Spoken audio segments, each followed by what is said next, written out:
This is the Dunk HUF collab in the San Francisco colorway. You're probably asking yourself, how did you get those shoes? Why would you skate those shoes? And are they even real? 3 quick answers. I didn't, I wouldn't, and no. These are actually replicas. Now hold up, before you click off the video, don't you want to see how these held up and compared to the real Dunks?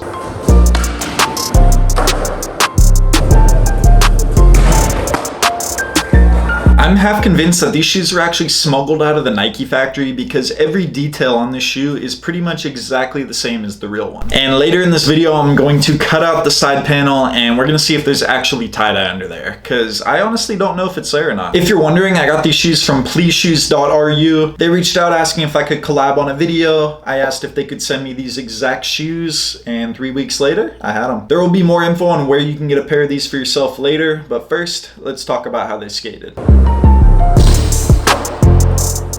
In my opinion, Dunks are some of the best shoes that you can skate in. They're comfortable, they're supportive, they're durable, and they look pretty good in just about any colorway that they offer. I've skated 8 pairs of Dunks in my lifetime, 5 of which were real, 3 of them were replicas, and I personally cannot tell the difference. The details on these HUF collabs is absolutely amazing. From a distance, they kind of just look like standard Panda Dunks, but when you get a closer look, they come to life. Looking at the back of the shoe, we have Keith Forever written in the Giants font right above the San Francisco skyline. The top of the toe has HUF written across it with a little Nike jewel on top. Eventually the jewel fell off on my back shoe, but the front one still hanging on. The top of the tongue says Nike SB San Francisco, and it's actually a thinner tongue than you'll find in normal SBs. Typically an SB Dunk will have a thick poofy tongue, but this one's nice and thin. After skating it for a little bit, I actually prefer the thinner tongue. They even have this 20 years of HUF patch stitched into the tongue, kind of hidden there, and I assume it's the same on the real ones. One final detail that I'm not sure if Please Shoes accounted for is the secret tie-dye that's underneath the white here.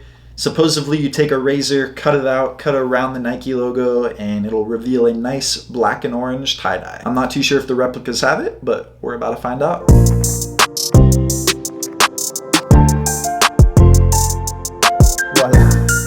We have it. Tie-dye, baby. Let's go. That's cool.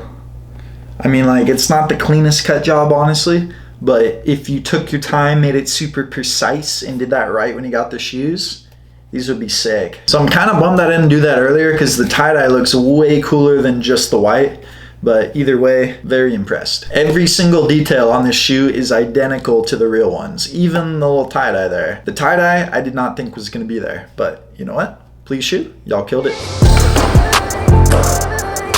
I skated these shoes for 24 days to be exact, and while they look completely shredded up, there's a few things I want to show you. First, all this black leather here on the side, it's a very thin layer of leather, and it's actually suede underneath, so I thought that was kind of weird. You really don't see that too often on Dunks. It still held up pretty well as the leather wore away, just the suede revealed itself, but there's no holes going all the way through yet. The main weakness was actually the stitching. Now that's a reoccurring issue across all Dunks, whether they be authentic or replicas. The stitching on the toe always seems to rip, and then the entire toe will split. Now even with the hole in the top of the toe here, they still skate fine because there's a whole nother layer underneath the leather there. Cosmetically they don't look too great, but they still skate just fine. The stitching also ripped here on the lace loops and the Nike logo. Now that really doesn't hinder your skating much, but now you just got little things flapping around. Your laces will rip. There's no stopping that. I actually swapped mine out with these unbreakable laces and they still ripped. Now the cool thing about this pair is it actually comes with 3 sets of laces. So you get the white ones that come on the shoes, and then it also comes with a black pair and an orange pair to kind of go along with the San Francisco Giants theme. The insoles that came in the shoe are just the standard Nike SB insoles. They got the little heel pad, the toe pad. They're comfortable, they're durable, they take impact well. I don't really recommend changing them unless you prefer using FPs or something else. These do the trick just fine. The outsoles are also just the standard black, nothing fancy here, but they honestly did not even wear out that much. A little bit of wear on my back foot heel, but other than that, they're still holding in just fine. Overall, the shoes held up really well, and they definitely look more beat than they actually are. I could totally keep skating these if I wanted to,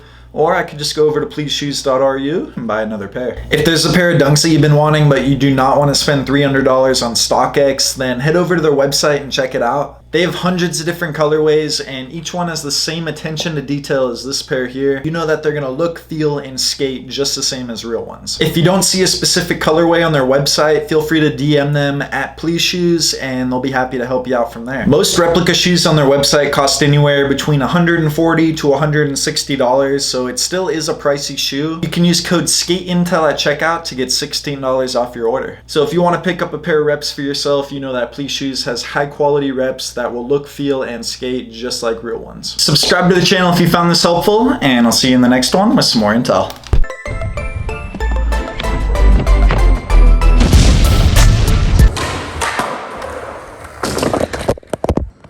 You guys okay? One more reason to believe that these were smuggled out of the factory. I don't actually believe that, but I don't know. Conspiracies, right?